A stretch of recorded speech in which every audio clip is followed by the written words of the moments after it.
करना ही अस प्रतीत धरि लो गुरु पानी। गुरु सेवा गुरु पूजा करना, अनट बनट कछु मन नहीं धरना, अनासक्त जग में रहो भाई, दमन करो इंद्र दुखदाई।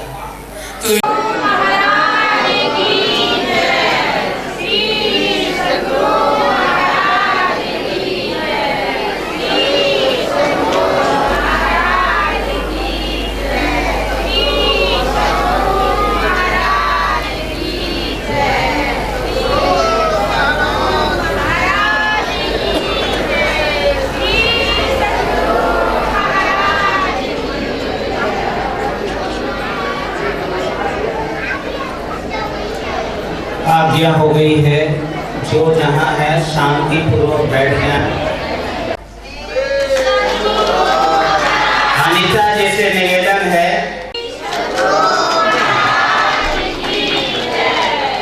अब समय को बर्बाद नहीं करते हुए मैं आपसे जैसे निवेदन करता हूँ कि अपने प्रवचन के द्वारा संत सिंहभूम जिला संघ सत्संग समिति के सत्संगियों को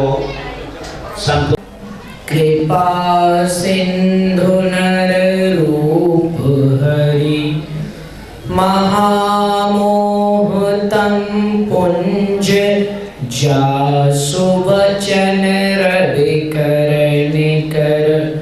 मेरा मुझ में कुछ नहीं, जो कुछ है गुरु तोर।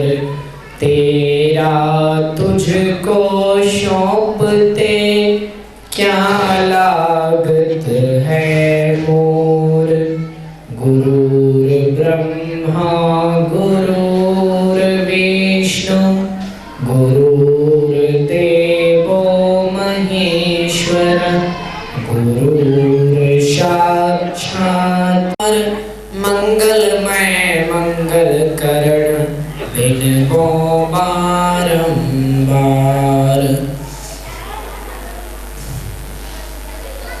बोलिए प्रेम से श्री सद्गुरु महाराज की जय। श्री सद्गुरु महाराज की जय। श्री सद्गुरु महाराज की जय। परम आदरणीय, प्रातः स्मरणीय, साय वंदनीय, सारे राष्ट्र नहीं अपितु सारे विश्व के पूजनीय संत शब्द को वास्तविक अर्थ प्रदान करने वाले, त्याग की प्रतिमूर्ति, 20वीं सदी के महान संत, अव्यक्त रूप में मंचासीन, ब्रह्मलीन, अनंत श्री विभूषित परमहंस योगी, संत मत के महान आचार्य, परमाराध्य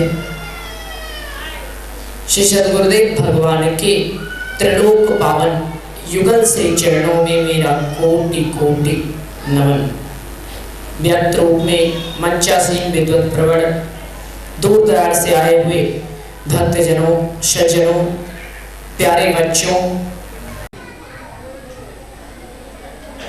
जहां सभी एक पूर्ण भक्त, पूर्ण श्रद्धा, पूर्ण विश्वास और दृढ़ भक्ति का भी प्रतीक है, वहीं श्री राम परब्रह्म परमात्मा के रूप में वहां निर्देशित किए गए। मेरे प्यारे भाइयों बहनों, वास्तविक अर्थों में शबरी और राम का संवाद इस बात को दिखाता है, इस बात की शिक्षा मानव समाज को देता है कि यदि हम परमात्मा राम को प्राप्त करना चाहते हैं, यदि हम उस पर ब्रह्म राम को जानना चाहते हैं, तो हमें उस पर ब्रह्म परमात्मा राम के पीछे भागने की जरूरत नहीं है। हम अपने आप को सबरी रूपी भक्त बना लें तो राम भला कहीं नहीं हो, वे स्वयं हमारे पीछे दौड़े आएंगे।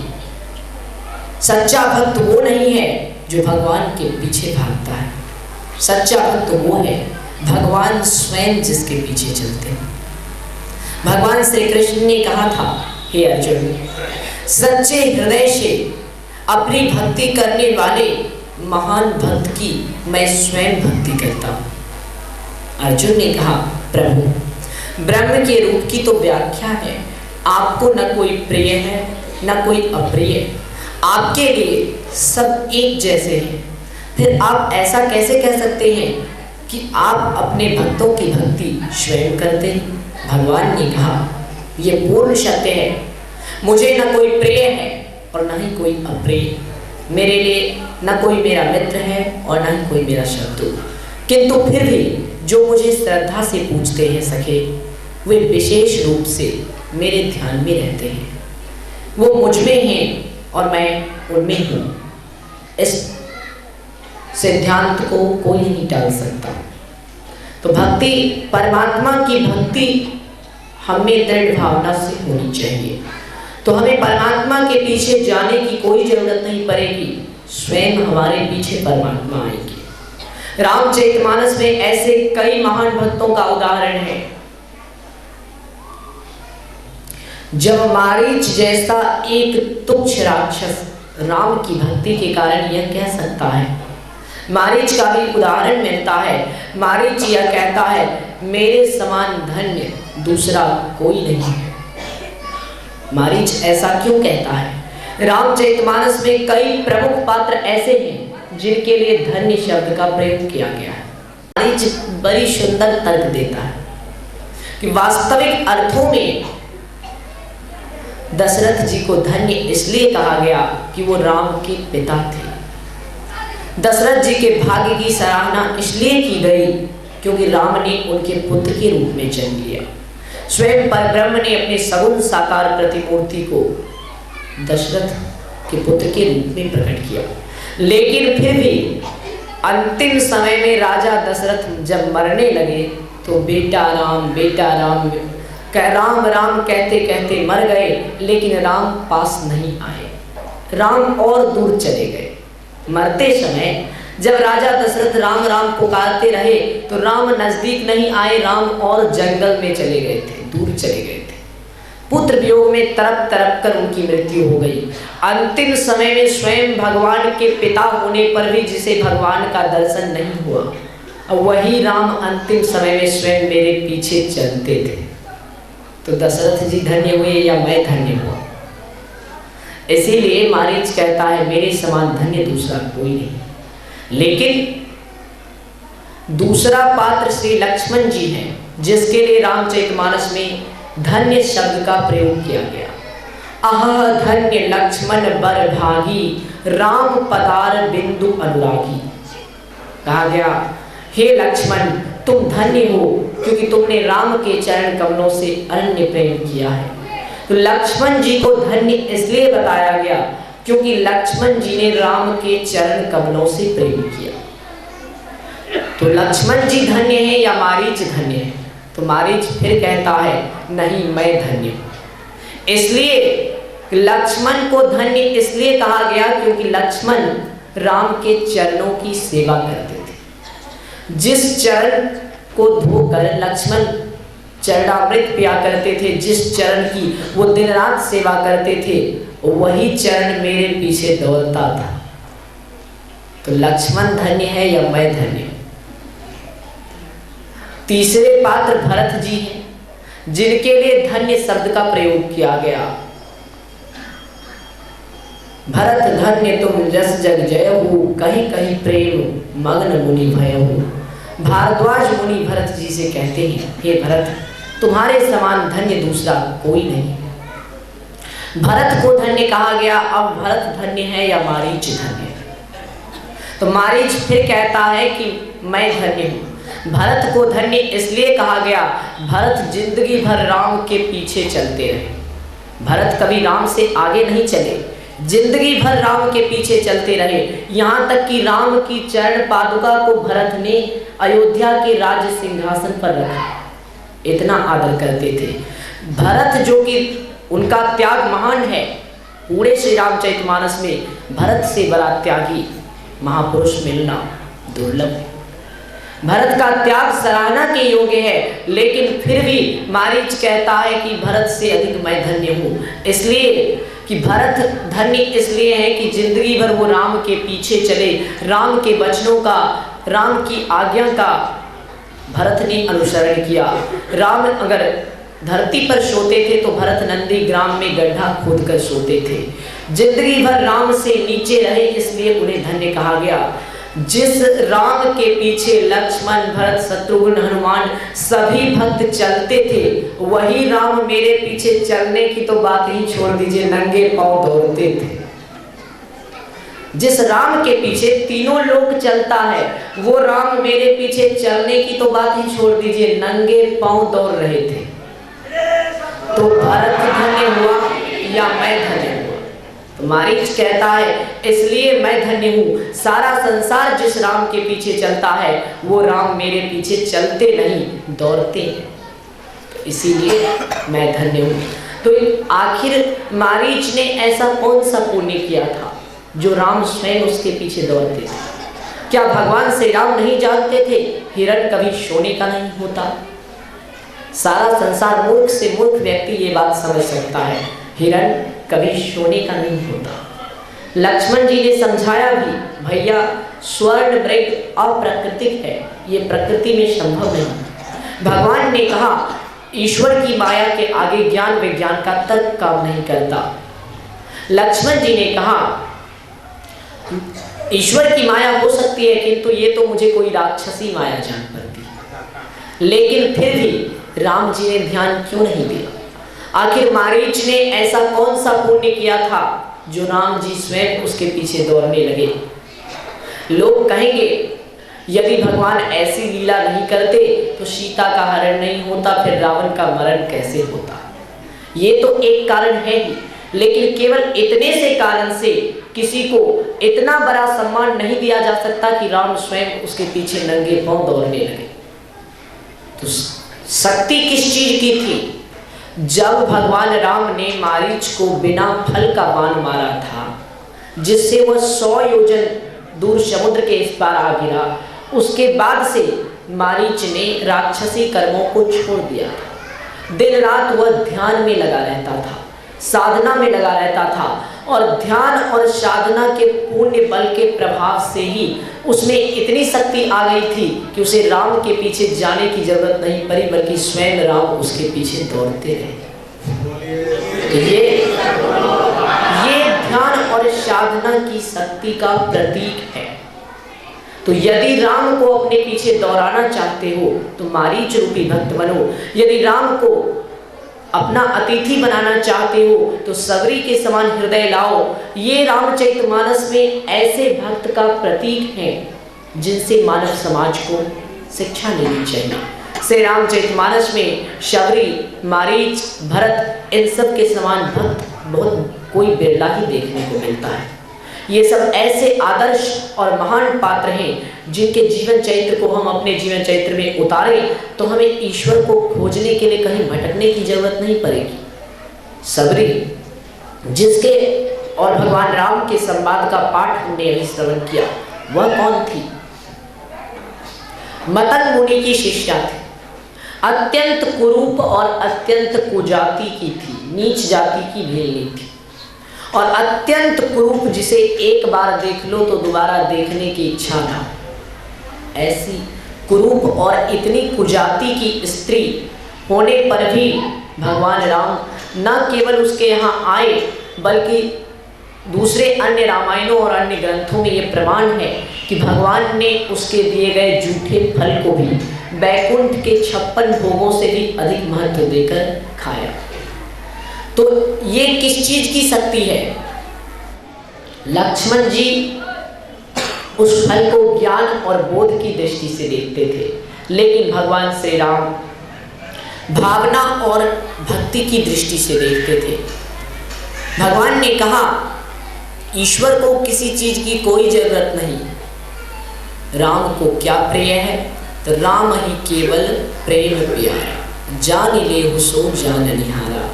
ईश्वर को आपके द्वारा चढ़ाए गए चढ़ावे, रुपये, पैसे, धन दौलत, इन सब की कोई आवश्यकता नहीं है। ये माया के जंजाल देकर यदि परमात्मा को खरीदना चाहोगे तो ईश्वर उसी क्षण आप पर हंसेंगे। इसलिए हंसेंगे इसलिए कि भगवान दो बातों पर लोगों पर हंसते।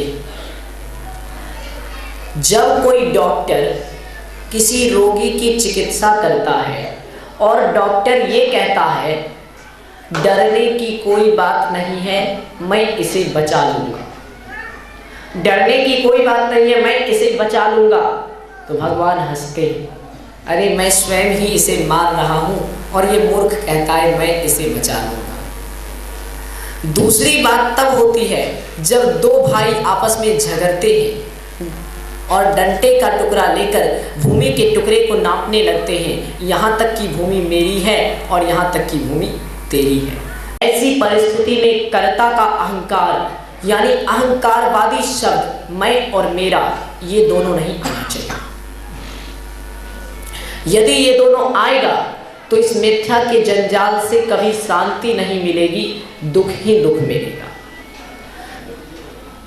झूठे से भी दुख मिलता है जिसमें ना कुछ आया ना गया, ना जिससे ना कोई लेना है ना कोई देना है, लेकिन उस झूठ में भी अगर उलझ गए तो अपनी अज्ञानता के कारण उससे भी दुख मिलने लगेगा।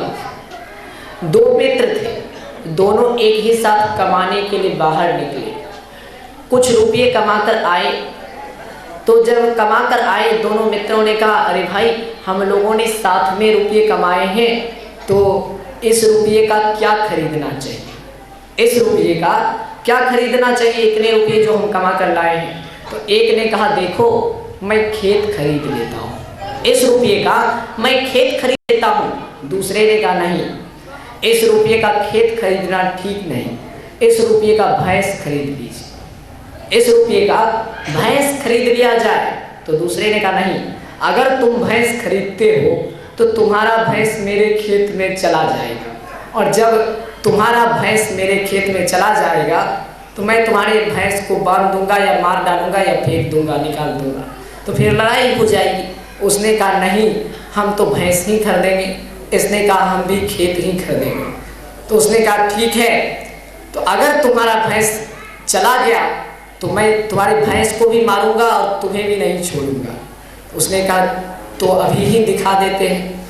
एक लकड़ी लेकर भूमि पर एक वर्गाकार चिन्ह बनाकर और कहा देखो ये मेरा खेत है। उसने एक लकड़ी उठाया और कहा देखो ये मेरा भैंस है,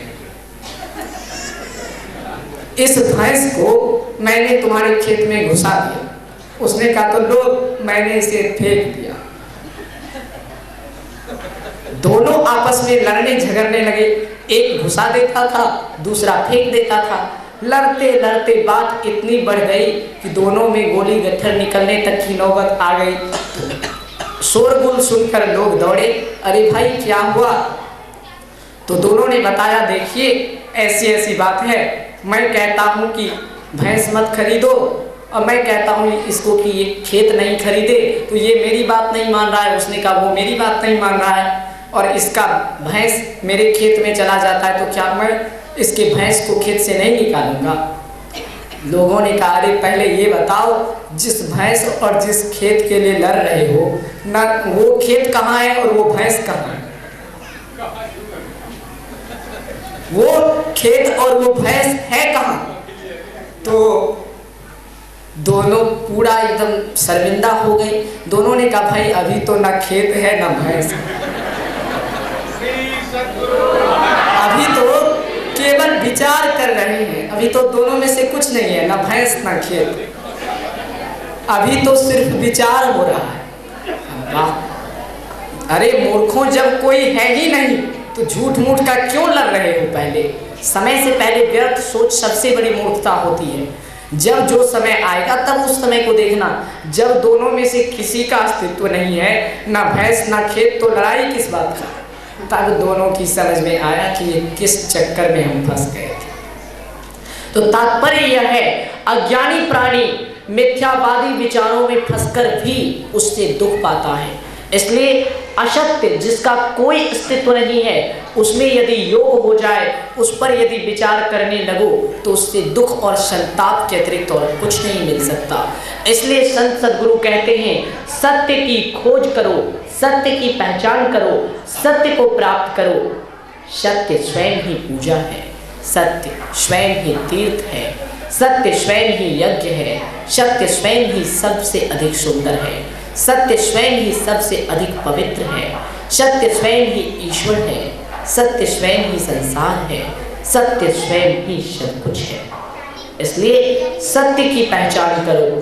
सत्य से जब योग हो जाएगा तो असत्य के पीछे भटकने की जरूरत नहीं रह जाएगी। वह सत्य क्या है?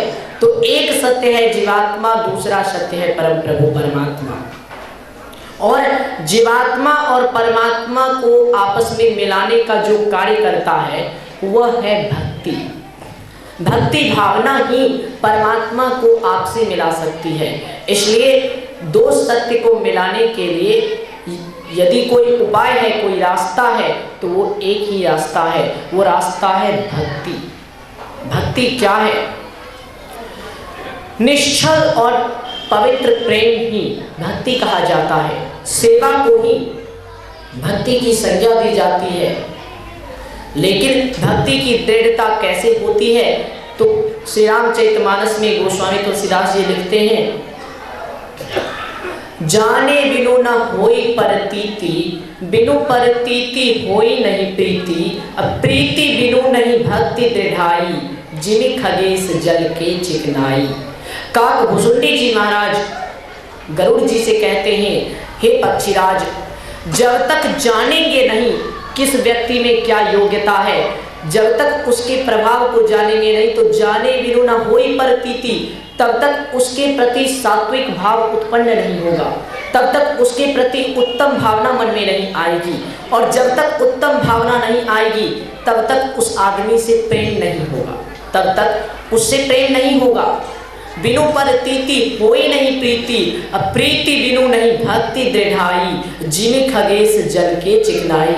और बिना प्रेम के भक्ति की दृढ़ता नहीं होती। जैसे जल की चिकनाई बनी हुई नहीं रहती, जल कभी स्थिर नहीं रहता, सदैव चलायमान होता है, उसी प्रकार प्रेम रहित भक्ति कभी स्थिर नहीं होती है। जब तक पूर्ण प्रेम नहीं है, जब तक सच्ची श्रद्धा और दृढ़ विश्वास नहीं है, तब तक अपने आप को सबरी रूपी भक्त कभी नहीं बना पाओगे। तब तक दिन रात सुनते रहो, सबरी ने राम जी को ऐसे अपने सामने आने के लिए विवश कर दिया, जूठे फल खाने के लिए विवश कर दिया, क्या हमारे हाथों से नहीं खा सकते? क्या हमारे साथ नहीं बैठ सकते? क्या हमारे यहाँ बिना बुलाए नहीं आ सकते? कराने की क्षमता रहेगी तब तो करेंगे, करवाने की क्षमता ही नहीं है तो कर कैसे सकते? केवल सोचने से किसी को सफलता नहीं मिलती। इसलिए भक्ति का क्या महत्व है, यही राम जी ने सबरी को बताया। भक्ति क्या है, भक्ति कैसे करनी चाहिए, भक्ति कितने प्रकार के हैं, तो नवधा भक्ति का ज्ञान यही ज्ञान है। जब भगवान राम सबरी के आश्रम में आते हैं तो सबरी उनसे कहती है, केही विधि अस्तुति करहु तुम्हारी, अधम जाति में जरमति भारी, अधम ते अधम अधम अति नारी, तिन मह मैं मति मंद अधारी। सबरी भगवान से राम से कहती है, हे पाप के शत्रु, मैं आपकी किस प्रकार से स्तुति करूं? मैं अत्यंत नीच जाति की और मंद बुद्धि की हूँ। हे प्रभु, जो स्त्रियां अधम से भी अधम हैं, मैं उन नारियों में से भी अत्यंत मंद बुद्धि की हूँ। भगवान श्री राम ने कहा, कह रघुपति सुनो भामिनी बाता, मानहु एक भक्ति करि नाता। भगवान राम कहते हैं, हे भामिनी सुनो, मैं जाति पाति का नाता नहीं मानता, मैं केवल एक भक्ति का नाता मानता हूँ। अब समझिए, सबरी में 9 प्रकार की भक्तियां थी, लेकिन 9 प्रकार की भक्तियां होते हुए भी सबरी ने अपने आप को नीच कहा, अधम कहा। आज हम थोड़ी सी ख्याति प्राप्त कर लेते हैं तो हमें अहंकार आ जाता है, हम सोचते हैं हम किसी से कम क्यों, हमें इतनी योग्यता है तो योग्यता के अनुसार हमें सम्मान क्यों नहीं मिले। और सबरी में कितनी योग्यता थी, राम जी ने स्वयं वर्णन किया, नव महु एक ही जिनके होई, नारी पुरुष सचराचर कोई, सोई अतिशय प्रिय भामिनी मोरे, सकल प्रकार भक्ति दृढ़ तोड़े। इतनी योग्यता थी, भगवान ने स्वयं अंत में कहा, 9 में से एक भी जिसका होता है वो मुझे बहुत प्यारा है। फिर तुम में तो 9 प्रकार की भक्तियां हैं, अतएव तुम्हारी भक्ति तो पूर्ण रूप से परिपूर्ण है। तुम जैसे अपने भक्तों पर मैं जितना गर्व करूं वो कम है।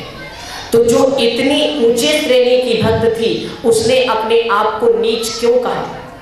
जिसकी प्रशंसा में स्वयं राम नतमस्तक रहते थे उसने अपने आप को अधम क्यों कहा?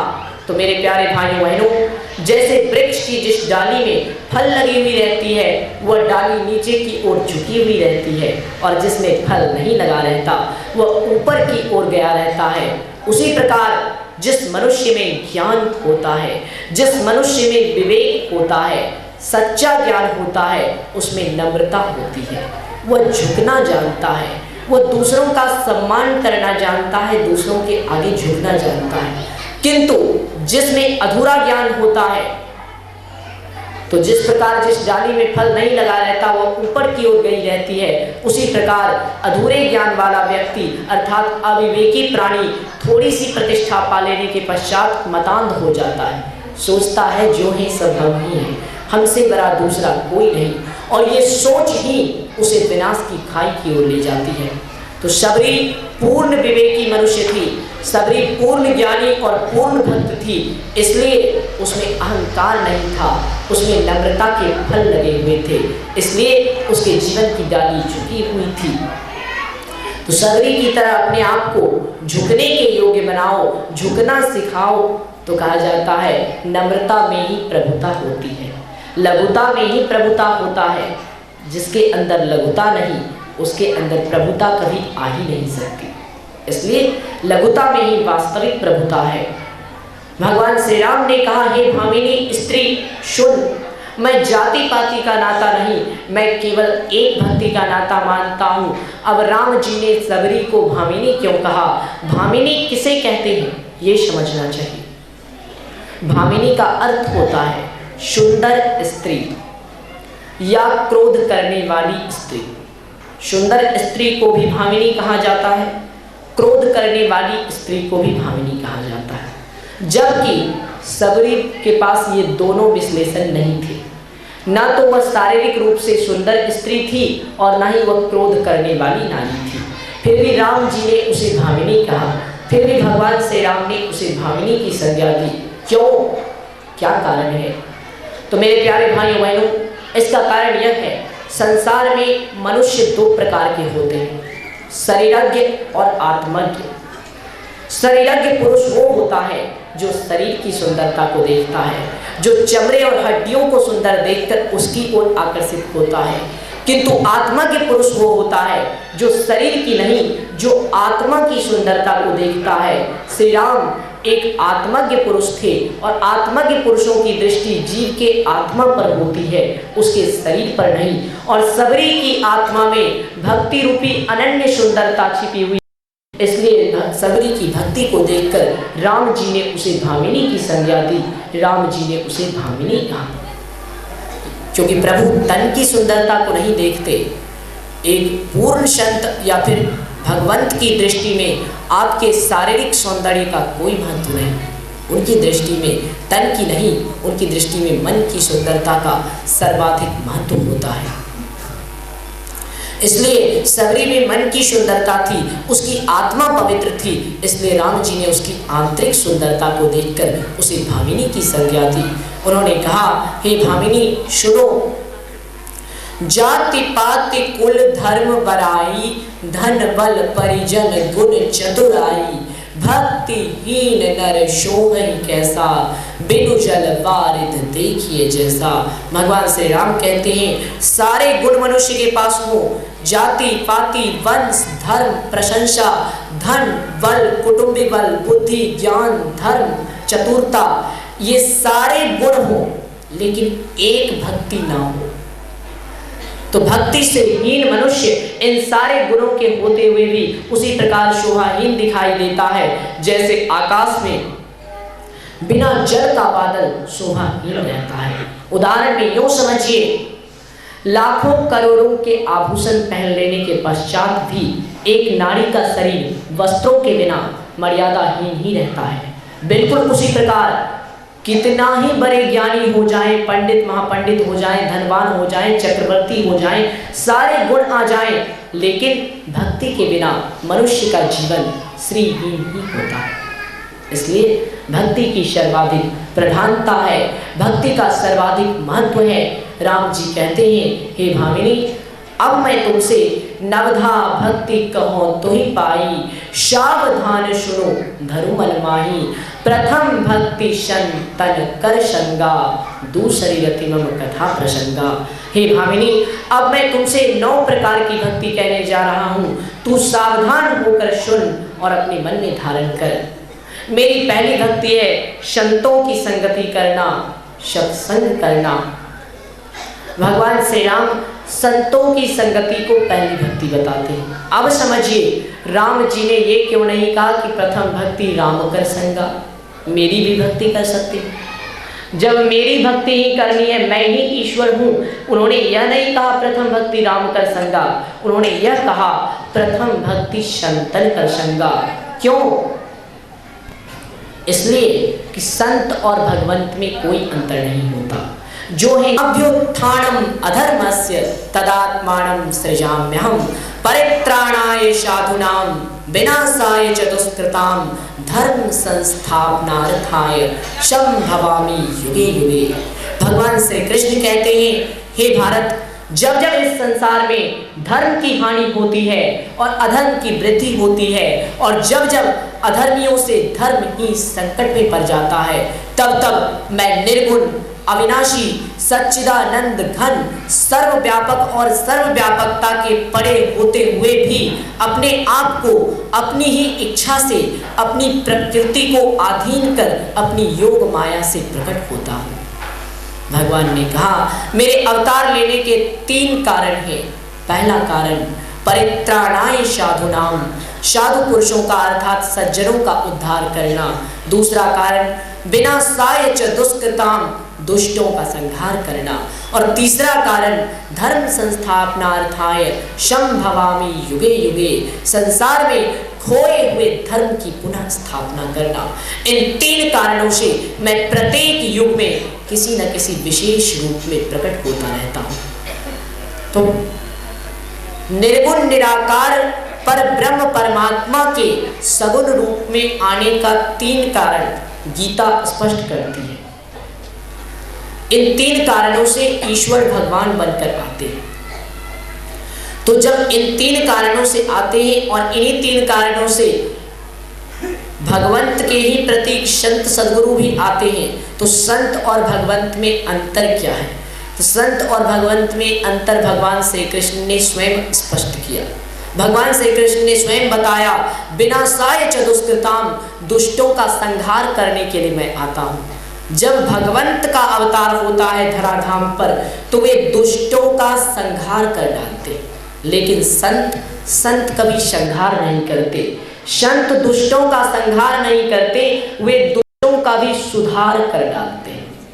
यही अंतर होता है संत और भगवंत में। संत सुधार करते हैं, भगवंत संहार करते हैं। संहार करने वाले से सुधार करने वाला अधिक श्रेष्ठ होता है। इसलिए राम जी ने ये नहीं कहा प्रथम भक्ति राम कर संगा, इसलिए उन्होंने यह कहा प्रथम भक्ति संतन कर संगा। दूसरा उदाहरण हमें भागवत महापुराण में मिलता है। भागवत महापुराण में गज और ग्राह की कथा आई। जब गज और ग्राह में युद्ध हुआ तो गज को अपने बल का अभिमान था, लेकिन जब उसके बल का घमंड चूर चूर हो गया और तब उसने परब्रह्म परमात्मा को पुकारा, तो भगवान अपना धाम छोड़कर आ गए। लेकिन भगवान जब आए तो उन्होंने पहले ग्राह को मुक्ति दी, फिर गज को बचाया। तो माता लक्ष्मी उनसे पूछती है, प्रभु आपको तो गज ने पुकारा था, फिर आपने पहले ग्राह का उद्धार क्यों किया? आपको तो गज की मुक्ति करानी चाहिए थी, आपने ग्राह का कल्याण क्यों किया? भगवान ने कहा, देखो देवी, गज तो मेरा भक्त था ही, क्योंकि गज ने मेरा चरण पकड़ा था।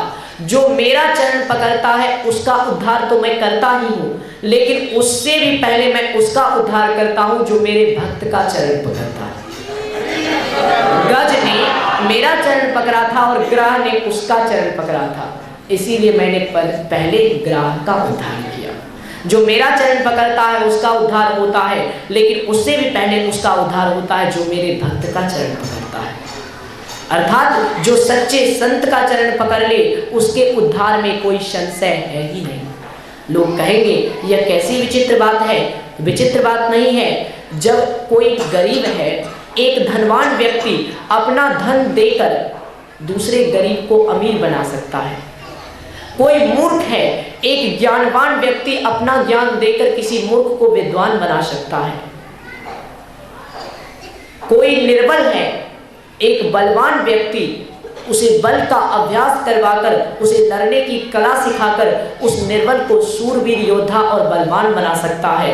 तो जब एक ज्ञानवान किसी अनपढ़ को विद्वान बना सकता है, एक धनवान किसी निर्धन को धनवान बना सकता है, एक बलवान किसी निर्बल को बलवान बना सकता है, तो एक सच्चे संत किसी मूर्ख को सच्चा संत क्यों नहीं बना सकते?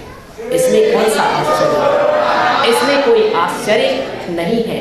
इस बात को हमें मानना चाहिए, इस पर हमारा विश्वास होना चाहिए। इसलिए राम जी कहते हैं प्रथम भक्ति संतन कर संगा।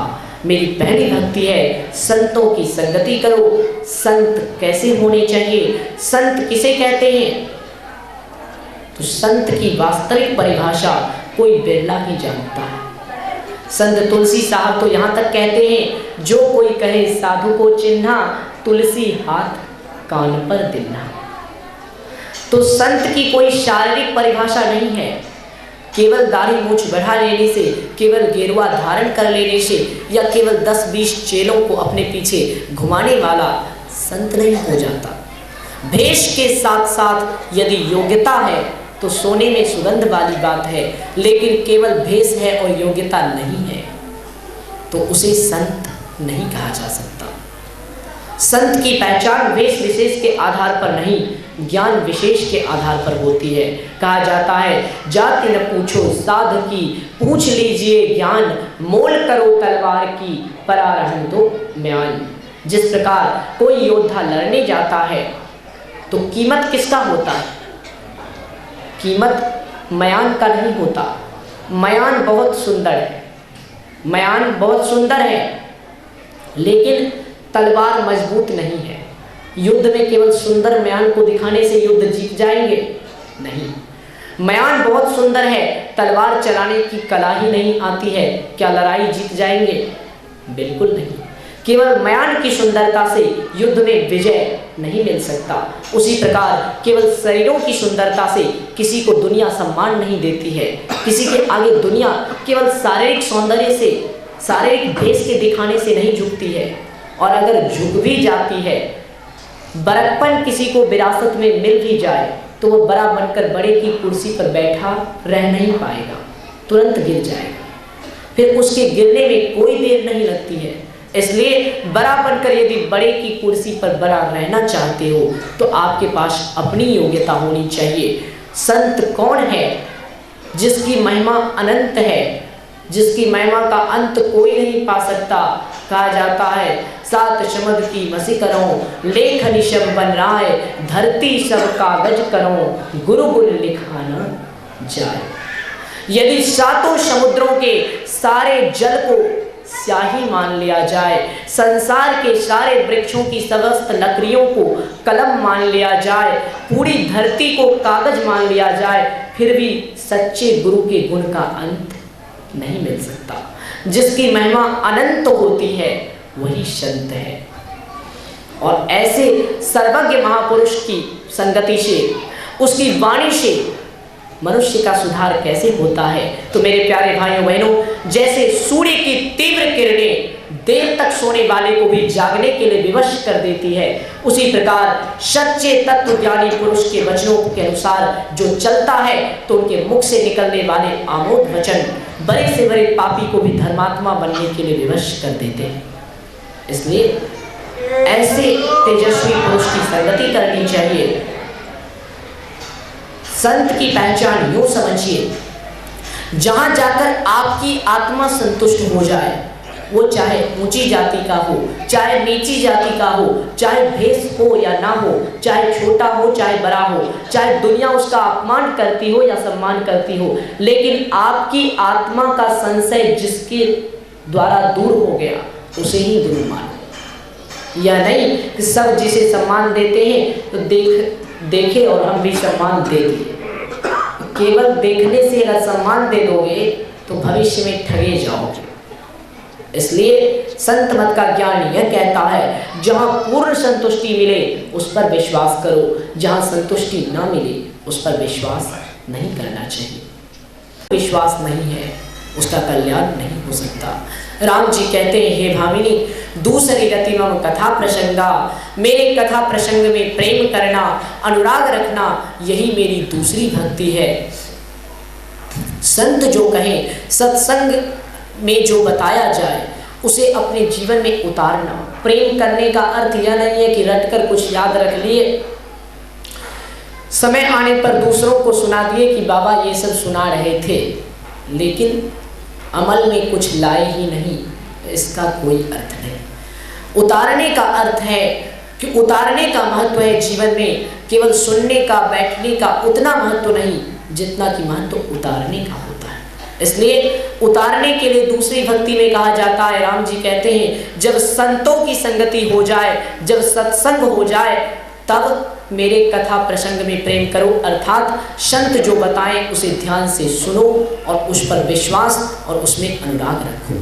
और तीसरी भक्ति क्या है? गुरुपद पंकज सेवा, तीसरी भक्ति अमान, चौथी भक्ति मम गुणगण करहि कपट तजगान। गुरु के चरणों की सेवा, मान रहित होकर, इच्छा रहित होकर, अपना कोई मान नहीं रखना, एक सेवक की तरह नम्र होकर गुरु के चरणों की सेवा करना ही भगवान श्री राम कहते हैं मेरी तीसरी भक्ति है। गुरु के चरणों की सेवा का बड़ा महत्व होता है, लेकिन सेवा कई प्रकार की होती है। संतों का चरण दबाना भी उनकी सेवा हुई और हम उनके चरण शरण से बहुत दूर हैं। गुरु की सेवा का क्या महत्व है और गुरु का के अपमान का क्या दुष्परिणाम है, इन दोनों का उदाहरण हमें महाभारत के केवल एक व्यक्ति पर प्राप्त होता है। महाभारत के केवल एक व्यक्ति के जीवन पर प्रकाश डालें तो इन दोनों का प्रमाण मिल जाता है, और वो महान पात्र है अंगराज कर्ण। वास्तविक अर्थों में महाभारत में कई ऐसे महान पात्र हैं जिनके जीवन चरित्रों पर ध्यान देने से बहुत बड़ा प्रेरणा का स्रोत मानव समाज के लिए देखने को मिलता है। वैसे ही महान पात्रों में एक ऐसा महान पात्र है जिसके व्यक्तित्व की प्रशंसा में भगवान श्री कृष्ण स्वयं नतमस्तक रहते थे, और जिन दिव्यास्त्रों को पाने के लिए अर्जुन स्वर्ग तक गए, भगवान श्री कृष्ण ने कहा यदि तुम महाभारत युद्ध जीतना चाहते हो तो तुम्हें दिव्यास्त्रों की खोज करनी चाहिए। अर्जुन दिव्यास्त्रों की खोज में स्वर्ग तक गए, लेकिन फिर भी स्वर्ग तक जाकर भी अर्जुन जिसे नहीं पा सके उसे कर्ण ने केवल गुरु की सेवा और केवल गुरु के प्रति पूर्ण निष्ठा और पूर्ण लगन से ही प्राप्त कर लिया। यदि ऐसा न होता तो भगवान को युद्ध के नियमों को तोड़वाने की जरूरत नहीं पड़ती। जब वो युद्ध समाप्त हुआ तो अर्जुन को अभिमान था, मैं इस विश्व का सर्वश्रेष्ठ धनुर्धर, मुझसे अधिक श्रेष्ठ योद्धा दूसरा कोई नहीं। भगवान श्री कृष्ण ने कहा, सोचा इसे दिखाना चाहिए कि सत्यता क्या है। 18 दिनों तक महाभारत का घोर संग्राम चला। जब वो युद्ध समाप्त हुआ, भगवान श्री कृष्ण रथ को चुपचाप एकांत में ले गए। अर्जुन ने कहा, भगवान बिना बताए आप मेरे रथ को भला कहाँ लिए चले जा रहे हैं। भगवान श्री कृष्ण ने कहा, चुपचाप देखते जाओ होता क्या है। बहुत एकांत स्थान में अंधकार में भगवान श्री कृष्ण अर्जुन के रथ को लेकर गए। भगवान ने अर्जुन को पहले उतरने के लिए संकेत किया, जबकि युद्ध का ये नियम था सारथी रथी से पहले उतरता था, लेकिन भगवान ने अर्जुन से कहा रथ से पहले नीचे उतर जाओ। अर्जुन ने कहा, भगवान ये आप क्या कह रहे हैं? ये युद्ध के नियमों का अपमान है। आप पहले उतरते थे और आज मुझे पहले उतरने के लिए कह रहे हैं। भगवान ने कहा, जितना कहा उतना ही करो। अर्जुन उतर रहे थे। भगवान ने कहा, अपना धनुष साथ में ले लो। अर्जुन ने सोचा, अस्त्र शस्त्र तो मैं रथ पर ही छोड़कर जाता था, आज पता नहीं इन्हें क्या हो गया है, ये कह रहे हैं अपना धनुष साथ में ले लो। अर्जुन ने चुपचाप धनुष साथ में ले लिया, उतर गए। भगवान ने कहा, अर्जुन बहुत दूर भाग जाओ। अर्जुन ने कहा, प्रभु ये आप क्या कह रहे हैं? भगवान ने कहा, इस रथ से बहुत दूर रहो, क्योंकि अब एक बड़ा विस्फोट होने वाला है। अर्जुन ने कहा, भगवान ये आप क्या कह रहे हैं? रथ तो सुरक्षित है माधव। भगवान ने कहा, देखते जाओ, इसकी सुरक्षा संकट में है। उन्होंने हनुमान जी को बुलाया, हे पवन पुत्र, अब आप अपने ध्वज को इस रथ से निकाल लीजिए। हनुमान जी ने ज्यों ही अपना ध्वज रथ से निकाला, रथ में ऐसा विस्फोट होता है जिसकी अर्जुन ने स्वप्न में भी कल्पना नहीं की थी, और वो रथ जलकर भस्म हो जाता है। भगवान ने कहा, अर्जुन देख रहे हो ये विस्फोट? अर्जुन ने कहा, हाँ प्रभु, किंतु रथ 18 दिनों तक सुरक्षित कैसे रह गया? भगवान ने कहा, ये रथ जो अभी तुम सुरक्षित देख रहे हो, ये रथ तो भीष्म और कर्ण जैसे महान योद्धाओं के दिव्य अस्त्रों के प्रभाव से महाभारत के युद्ध में कब का भस्म हो चुका होता। तुम नहीं जानते, ये दोनों ऐसे योद्धा थे जिनके अस्त्रों का उत्तर मानव तो क्या देवताओं के पास भी नहीं था। तो फिर तुम्हारा ये रथ कौन सी चीज है? ये तो मैंने 18 दिनों तक इस रथ को अपनी माया शक्ति से संजोए रखा था, जिस कारण तुम सुरक्षित थे। लेकिन हे अर्जुन, तुम्हें अपने अप्रत्यक्ष योद्धा को सबसे अधिक धन्यवाद करना चाहिए, क्योंकि उन्होंने इस रथ को 18 दिनों तक बचाकर रखा। तो अर्जुन ने कहा, वो योद्धा कौन है? भगवान ने हनुमान जी को प्रत्यक्ष किया और भगवान ने कहा, देखो, जिस दिन ये युद्ध प्रारंभ होने वाला था, उसी दिन मैंने पवन पुत्र हनुमान को तुम्हारी विशेष सुरक्षा के लिए तुम्हारे रथ पर नियुक्त किया था, क्योंकि मुझे चिंता थी कि कौरवों की ओर कर्ण, जो भगवान परशुराम का सबसे प्रिय शिष्य है, ये वो परशुराम जी थे जिन्होंने 21 बार धरती को जीती थी। अर्जुन, उसके सर्वश्रेष्ठ शिष्य से टकराना कोई साधारण बात नहीं है। इसलिए कर्ण के दिव्यास्त्रों को रोकने के लिए ही मैंने हनुमान जी को इस रथ पर आरूढ़ किया था, और उन्होंने ही 18 दिनों तक तुम्हारे इस रथ को बचाकर रखा। इसलिए तुम्हें उनका धन्यवाद करना चाहिए। अर्जुन ने कहा, भगवान, किंतु मैं दिव्यास्त्रों की खोज में स्वर्ग तक गया, लेकिन फिर भी आप मेरे वीरता की प्रशंसा कभी नहीं करते। फिर भी आप एक साधारण शूद्र पुत्र को इतना महत्व क्यों दे रहे हैं? भगवान ने कहा, देखो अर्जुन, महत्व स्वर्ग यात्रा का नहीं है, महत्व गुरु की सेवा का है। वास्तविक अर्थों में कर्ण के पास गुरु की सेवा की शक्ति थी, तुम नहीं जानते।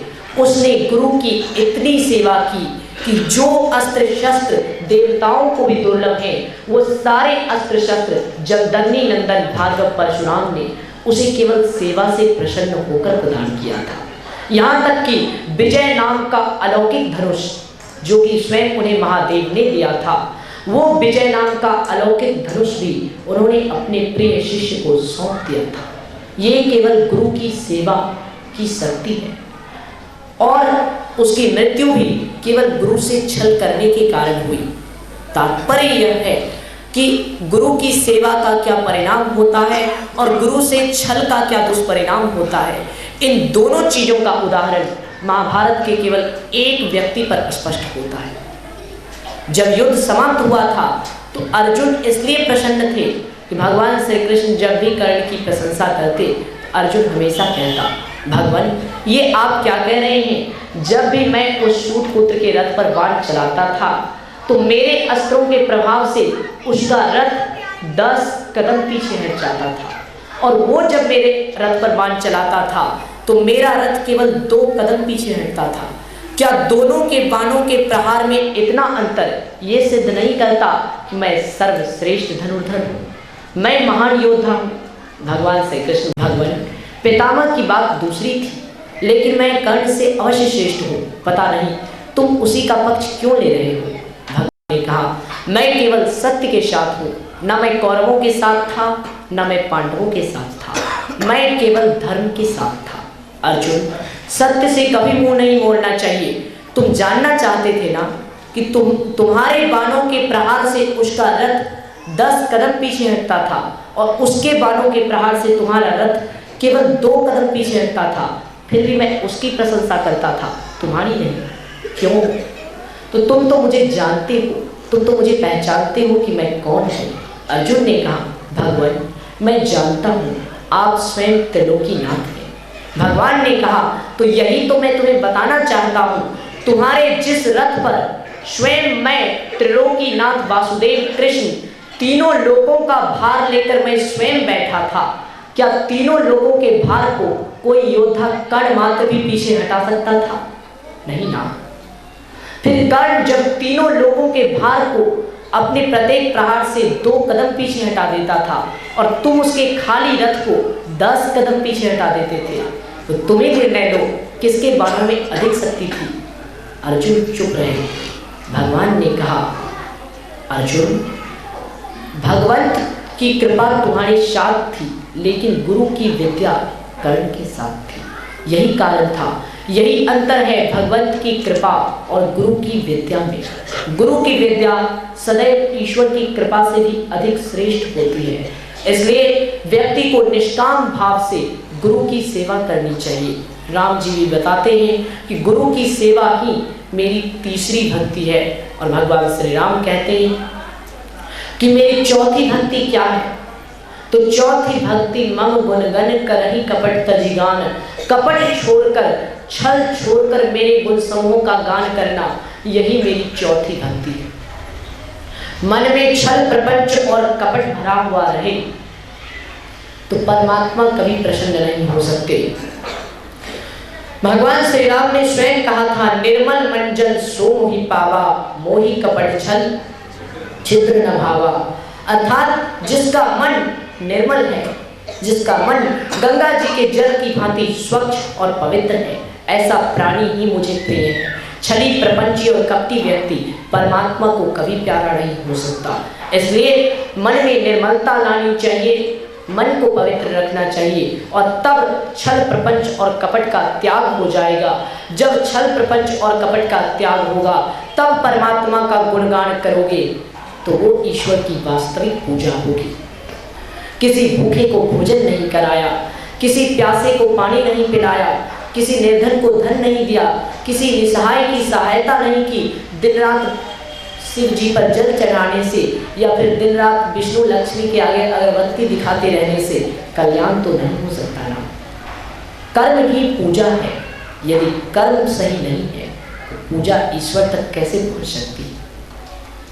लोग कहेंगे इसका अर्थ ये है कि जल चढ़ाना ही नहीं चाहिए, अगरबत्ती दिखाना ही नहीं चाहिए, भोग लगाना ही नहीं चाहिए। तो इसका अर्थ ये नहीं है कि भोग नहीं लगाना चाहिए। हाँ, हम जो भोग लगाते हैं परमात्मा को उस भोग से कोई लेना देना नहीं है। ईश्वर न तो उस भोग को खाता है और न ही उस भोग को छोड़ता है। तो लोग कहेंगे फिर भोग लगाने का महत्व क्या है? महत्व ये है कि जिस प्रकार बेटा नौकरी करता है, पुत्र नौकरी करता है और पैसा कमाता है, तो पिता को ना लाभ होता है ना हानि होती है। ऐसा नहीं होता कि बेटे की नौकरी पिता को ही मिल जाती है। बेटा नौकरी करता है तो बेटा स्वयं आगे बढ़ता है, पिता को न लाभ होता है न हानि होती है, लेकिन पुत्र को नौकरी में देखकर, पुत्र को बड़े पद पर देखकर पिता संतुष्ट होता है। बिल्कुल उसी प्रकार हम सभी परम प्रभु परमात्मा के पुत्र हैं। हमारी श्रद्धा में जब उन्नति होती है और श्रद्धा का प्रतीक भोग जब हम लगाते हैं तो इससे परम प्रभु परमात्मा रूपी माता पिता को न कोई लाभ होता है न कोई हानि होती है। लेकिन चढ़ाना इसलिए चाहिए क्योंकि ये हमारी श्रद्धा का प्रतीक है। जिस प्रकार पुत्र आगे बढ़ता है तो पिता को लाभ हानि न होते हुए भी संतुष्टि मिलती है, उसी प्रकार भक्त रूपी पुत्र परम प्रभु पर नहीं रहे तो दिन रात भी पूजा करते रहे तो वो पूजा परमात्मा को प्यारा नहीं हो सकता। राम जी कहते हैं, हे भामिनी, मंत्र जाप मम दृढ़ विश्वासा, पंचम भजन सुवेद प्रकाशा।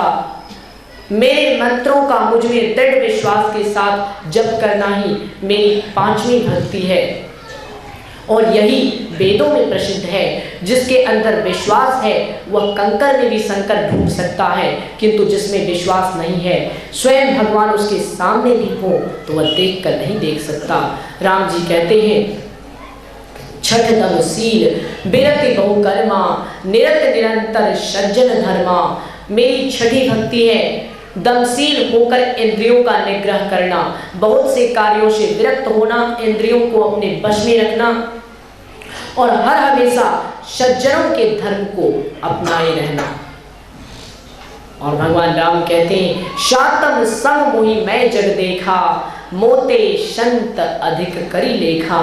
हे भामिनी, मेरी सातवीं भक्ति है समता प्राप्त कर सारे जगत को राममय देखना। हाथी में भी राम देखना और चींटी में भी राम देखना। दुख क्यों होता है? दुख इसलिए होता है कि हम सारे जगत को परम प्रभु परमात्मा के रूप में नहीं देख पाते। यदि सारे जगत को परमात्मा के रूप में देखने लगे तो दुख ही नहीं होगा। एक जगह सत्संग हो रहा था तो प्रसंग ये चल रहा था, प्रसंग पर मैं व्याख्या कर रहा था, तो प्रसंग ये था, सिया राम मैं सब जग जानी, करहूं प्रणाम जोरी जुग पानी। तो एक आदमी सबसे आगे बैठकर सुन रहे थे। जगत के कण कण में सियाराम है, हम में भी सियाराम है, तुम में भी सियाराम है, सजीव में भी सियाराम है, निर्जीव में भी सियाराम है। तो उन्होंने प्रवचन सुना, प्रवचन समाप्त हुआ, वो सत्संग से उठकर गए। उठकर जैसे गए तो बीच रोड से चले जा रहे थे। एक महावत हाथी पर बैठकर चला आ रहा था, तो उसने कहा, हट जाओ, हाथी को जाने के लिए रास्ता दो। ये महाशय तो प्रवचन सुनकर जा रहे थे, हम में भी सियाराम है और हाथी में भी वही सियाराम है, तो फिर डरे ही क्यों? जब हम में भी वही है, हाथी में भी वही है, तो डरने की क्या जरूरत है? ये महाशय आगे आगे चले जा रहे थे, कितनहू हटने के लिए कहा गया, ये हटे ही नहीं। परिणाम ये हुआ कि हाथी ने सूर में लपेट कर दूर फेंक दिया। भाग्य अच्छा था कि पुआल के ढेर पर जाकर गिर गया। जब ऐसा हुआ, पुआल के ढेर पर जाकर गिर गए तो बच गए तो लौट करके आते हैं, कहाँ है बाबा, आप लोग झूठा प्रचार करते हैं। आपने कहा था सियाराम मैं सब जग जानी, तो जब हम में भी सियाराम है और हाथी में भी सियाराम ही है, तो कहीं एक सियाराम दूसरे सियाराम को पटक देता है। तो मैंने कहा, शांत होकर यह बताइए बात क्या है? उन्होंने कहा, देखिए मैं सत्संग सुनकर गया, सिया राम मैं सब जग जानी, करहूं प्रणाम जोड़ी जुग पानी। तो उधर से एक महावत हाथी पर बैठकर आ रहा था। हाथी में भी जब सियाराम है और मेरे में भी सियाराम है तो हम उससे डरे ही क्यों? इसलिए मैं चलता रहा और हाथी ने मुझे जोर से पटक दिया। ये तो मेरा भाग्य अच्छा था कि मैं पुआल पर गिरा, वरना मेरी तो मृत्यु निश्चित थी। मैंने कहा, देखिए शांतिपूर्ण दिमाग से सोचिए, बात ये नहीं है, बात ये है एक सियाराम कभी दूसरे सियाराम को पटकता नहीं है। जब वो सियाराम चला आ रहा था तो तीसरे सियाराम ने दूसरे सियाराम को समझाया कि दूर हट जाओ, लेकिन जब एक सियाराम ने दूसरे सियाराम की बात नहीं मानी तब तो पटकना स्वाभाविक ही था। यदि एक सियाराम दूसरे सियाराम का बात मान लेता तो ये नौबत ही नहीं आती, ऐसा होता ही नहीं। तो तात्पर्य यह है कि मन में यदि सही भाव नहीं है तो फिर सदर्थ का भी गलत अर्थ लगा सकते हो और गलत बातों का भी सदर्थ लगा सकते हो। जैसी जिसकी भावना होती है वह उसी दृष्टिकोण से देखता है, वह उसी दृष्टिकोण से सोचता है। इसलिए अपनी भावना को सदैव पवित्र रखना चाहिए, क्षमता प्राप्त कीजिए, जगत के कण कण को राम का स्वरूप देखिए और राम का स्वरूप देखते हुए दुख इसलिए होता है क्योंकि हम जानते हैं लेकिन इस बात को मानते नहीं हैं। मानते भी हैं तो उल्टे पुल्टे तरीके से मान लेते हैं, तो दुख तो होगा ही। जिस दिन हम सही अर्थों में मान ले कि जगत के कण कण में राम का निवास है, उस दिन तो कोई किसी को दुख देगा ही नहीं। कोई किसी के साथ छल करेगा, विश्वासघात करेगा, किसी को मारेगा पीटेगा तो सोचेगा हम राम के साथ ही छल कर रहे हैं, राम के साथ ही विश्वासघात कर रहे हैं, राम को ही मार रहे हैं, पीट रहे हैं। जब ऐसी भावना आ जाए तो संसार से दुखों का अंत हो जाएगा। इसलिए राम जी कहते हैं सारे जगत को मेरे स्वरूप में देखना, समत्व भाव में सारे जगत में राम ही राम देखना और संतों और सद्गुरुओं को मुझसे भी अधिक करके मानना। हे भामिनी, यही मेरी शांतनी भक्ति है। इस 7 प्रकार की भक्ति को जो कर लेता है वो आवागमन के चक्र में उसे छूट जाता है, उसे फिर बार बार जन्मना या मरना नहीं पड़ता। इसलिए इस 7 प्रकार की भक्ति को व्यक्ति को अपने जीवन में उतारना चाहिए, क्योंकि इस 7 प्रकार की भक्ति को कर लेने के बाद जो 2 भक्तियां बच जाती हैं, 8वीं और 9वीं, वो केवल औपचारिकता है।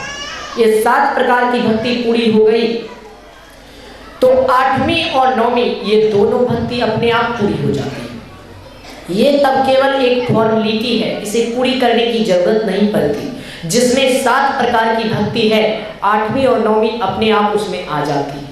वो क्या है?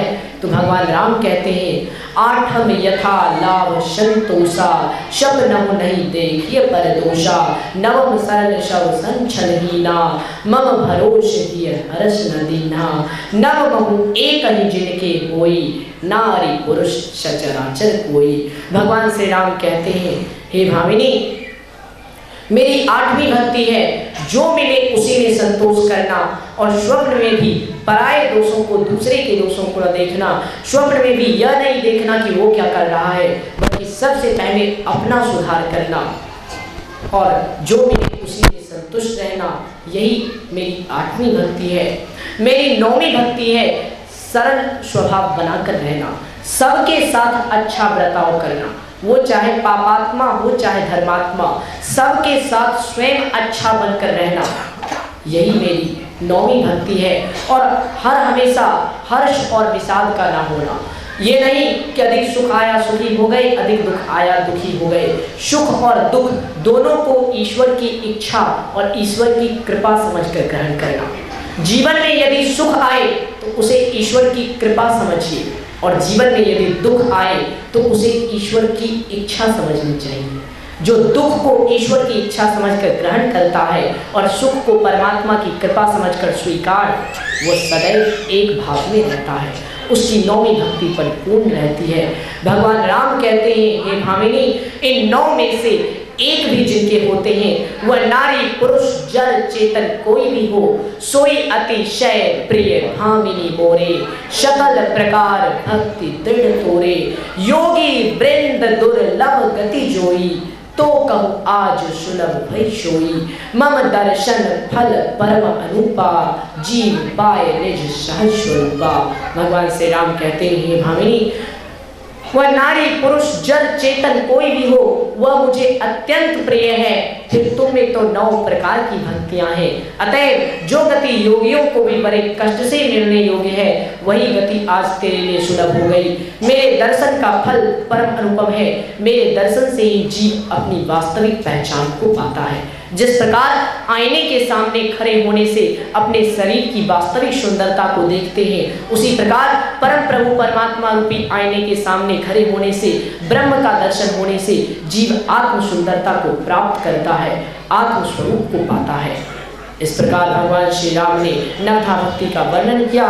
कहा जाता है कही कथा सकल बिलो की हरि मुख हृदय पद पंकज धरे, तजि जोग पावक देह हरि पद लीन भई जहाँ नहीं फिरे। सारी कथाओं को कहकर राम जी का मुख देख उनके चरणों में अनुराग कर शबरी ने योगाग्नि में अपना शरीर छोड़ा और भगवान के उस परम पद को प्राप्त किया जहाँ युगों युगों में कोई बिरला ही पहुँच पाता है। गोस्वामी तुलसीदास जी कहते हैं कि अरे मूढ़ मनुष्यों, जिसने नीच जाति की पापों की जन्मभूमि स्त्री एक भीलनी का उद्धार कर दिया, जिसने ऐसी पापनी भीलनी को तार दिया, ऐसे दया सागर राम को छोड़कर तू जगत को भजता है, तू महामंद है, तू महामंद है। बोलिए प्रेम से श्री सद्गुरु महाराज की जय। ज्ञान देकर भेजते हैं लोगों को कल्याण करने के लिए, और ये मेरा विश्वास है कि परम पिता परमेश्वर ने आशीष जी को ज्ञान देकर लोगों के कल्याण के लिए भेजा है। जिस प्रकार इन्होंने कहा राम के कारण दशरथ का नाम हुआ, तो मैं ये भी कहना चाहूँगा कि आशीष जी आपके कारण आपके माता पिता का नाम होगा, सम्मान होगा। सभी सत्संगी बहनों को, भाइयों को मैं धन्यवाद देना चाहूँगा कि आप सब ने बहुत शांतिपूर्वक 2 दिन तक सत्संग का लाभ लिया है। इसी प्रकार आप शांति बनाए रखेंगे। देखिए, जिस प्रकार राष्ट्रगान का महत्व हर भारतीय के लिए है, उतना ही महत्व आरती का हर सत्संगी के लिए है। जिस प्रकार राष्ट्रगान के समय यह कहा जाता है कि हमको हिलना डुलना नहीं है, जितने देर तक राष्ट्रगान चलते रहेगा उतने देर तक आपको शांति से उसको खड़े रहना है या बैठे रहना है। उसी प्रकार जितने देर तक आरती चलती रहेगी आप उसी प्रकार शांति से आरती में शामिल होंगे, क्योंकि बाकी सब लोग आरती करते हैं, सुनते हैं, हम सत्संगी गुरु जी के साथ आरती करते हैं, इसलिए गुरु जी के साथ हम आरती करेंगे। मैं सिन्हा जी से आग्रह करूँगा कि वो आरती करें। बोलिए प्रेम से श्री सद्गुरु महाराज की जय।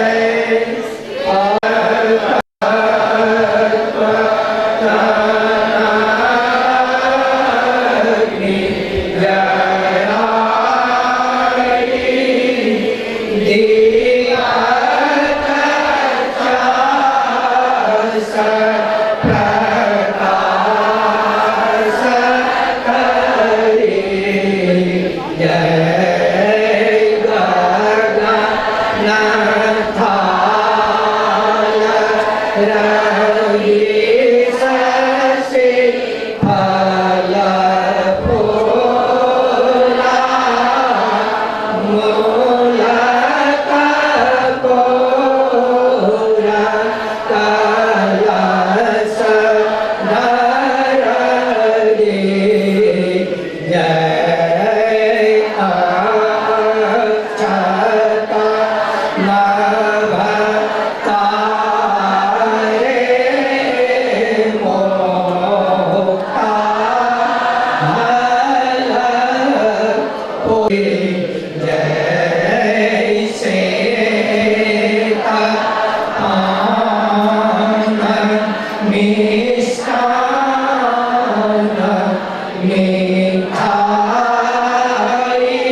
का